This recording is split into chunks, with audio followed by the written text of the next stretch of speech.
शुरुआत संसद के शीतकालीन सत्र की खबर के साथ करेंगे। सत्र का 5वां दिन भी विपक्ष के हंगामे की भेंट चढ़ा। सोमवार को सत्र की शुरुआत होते ही विपक्ष के नेताओं ने अडानी और संभल के मुद्दे पर हंगामा शुरू कर दिया, जिसके बाद सदन की कार्रवाई मंगलवार तक के लिए स्थगित कर दी गई। लेकिन सवाल ये, विपक्ष के इस हंगामे से किसे लाभ पहुंच रहा है?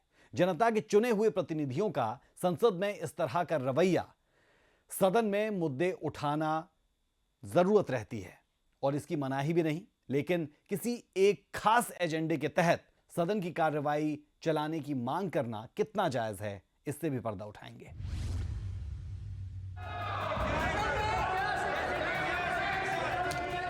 पच्चीस नवंबर से शुरू हुई शीतकालीन सत्र की कार्रवाई 5वें दिन भी हंगामे की भेंट चढ़ गई।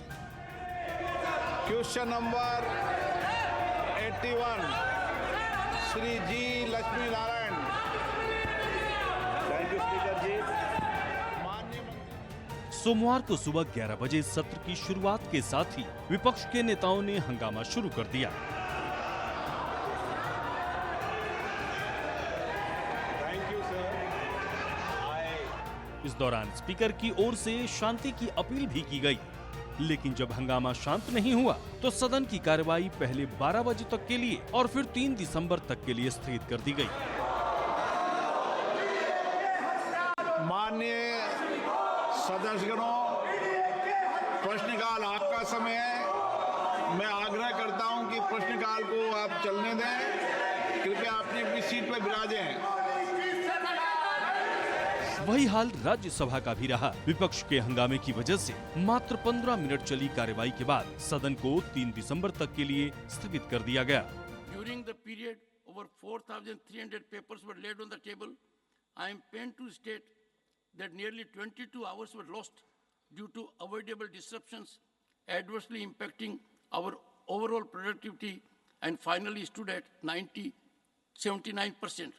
Weaponizing disruption and disturbance as a political strategy doesn't resonate with our constitutional obligation of keeping the interest of the people at large above any other political considerations.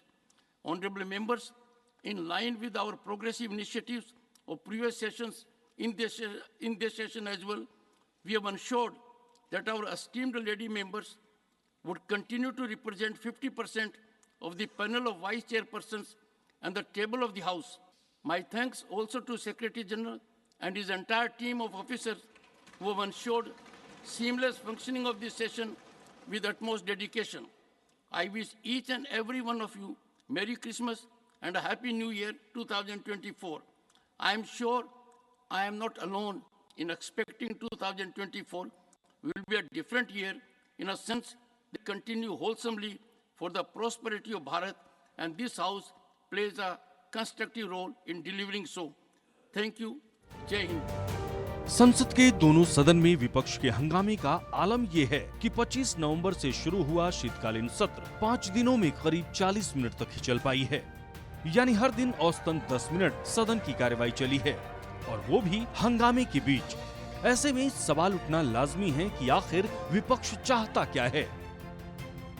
तो आपको बता दें कि विपक्ष 267 नियम के तहत सदन की कार्रवाई चाहता है।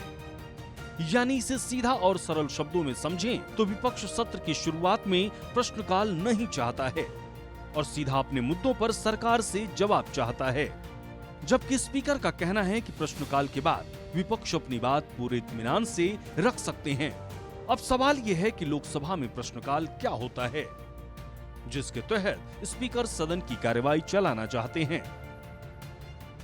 तो आपको बता दें कि लोकसभा में सत्र की शुरुआत प्रश्नकाल से होती है।